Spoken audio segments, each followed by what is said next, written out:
Hi, I'm Rob Kennedy and welcome to my steak night. And first of all, happy Easter. It's Easter Sunday. I hope you're having a terrific time at home. And what a better way to cook our great British quality British beef 8-ounce rump steak. I'm going to pop it into a pan now. This is #indoor cooking. I live in a one-story apartment, so we're going to make the best of that facility, so you don't necessarily just have to have a garden to cook such great piece of British meat. You can actually do it from the resources of your kitchen at home. So get a frying pan or a griddle pan on the go and season your rump and add a little bit of oil to the griddle. What we're going to do then is just pop our rump steak into the pan. Okay, so for the ingredients next, can be anything you want to be really. I love potato wedges, so with a potato wedge dish. This recipe is available on Rob Kennedy Cooking, which is my YouTube account, so have a look at that and have a go. It's really simple. You just get a baking tray, and with the wedges you pop them into the baking tray. Out of each potato you should get around about 10 or 12 wedges. Pop in there some sliced fresh garlic as well, and then some oil. Any oil would do, rapeseed oil, vegetable oil, sunflower oil, whatever's in your cupboards at home. A good pinch of salt.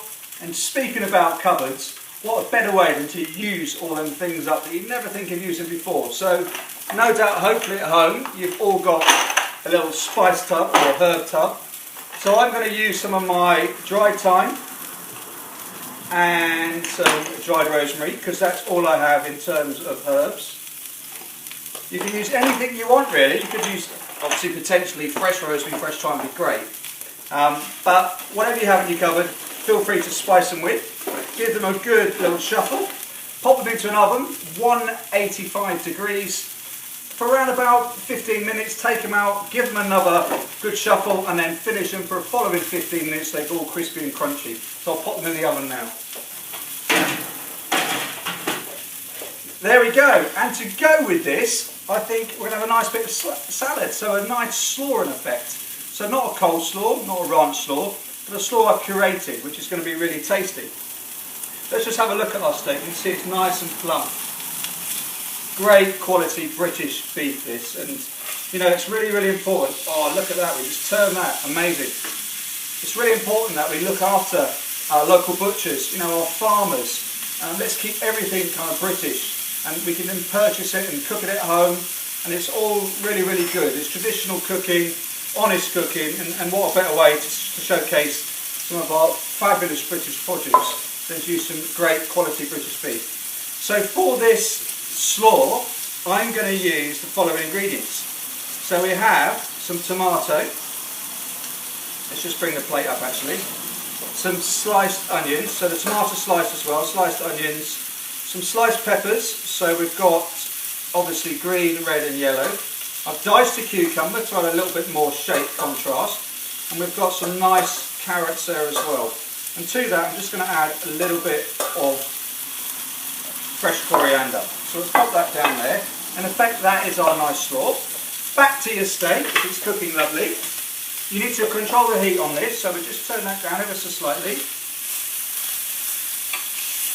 There we go. That's cooking lovely. So another 45 seconds, minute, and that can be rested and be ready to serve. I like my steak medium, so it's still a little bit pink, blush in the middle, but it eats tremendously well like that. So that's our salad. Now I've created this salad as a horseradish salad, so I'm going to add a horseradish dressing to it, which I'm going to show you how to make now.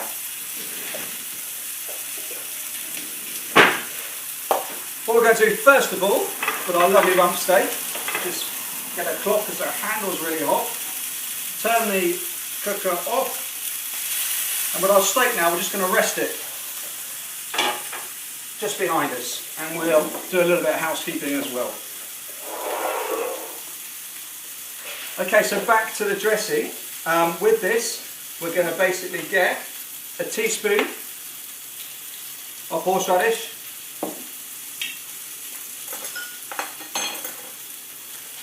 the same of sugar,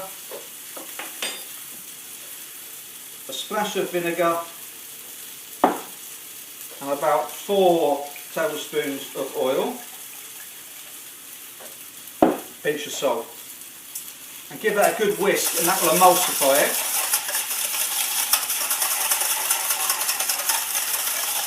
And then with that, you're going to put it all over your salad, and that's going to be your horseradish dressing. So it's obviously horseradish flavour, slightly acidic, a little bit sweet. Just follow all that through, it's absolutely delicious.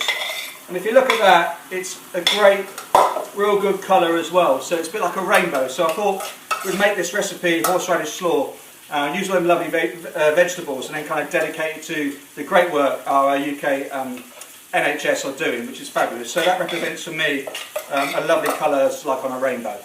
So when it comes now to doing some plating, really, really simple.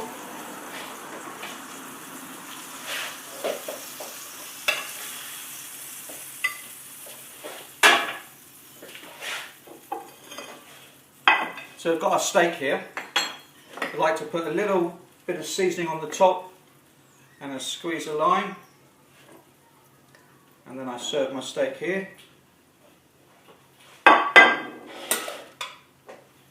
We'll get a nice big horseradish slaw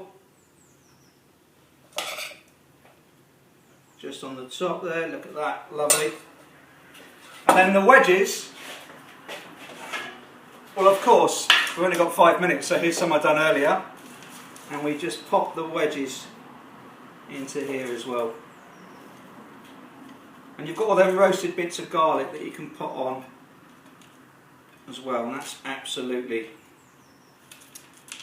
delicious for my supper tonight. So, as a steak night, well, make it a steak night. This is, there we go, the rump, the rainbow, and the lovely cupboard spiced wedges. Enjoy.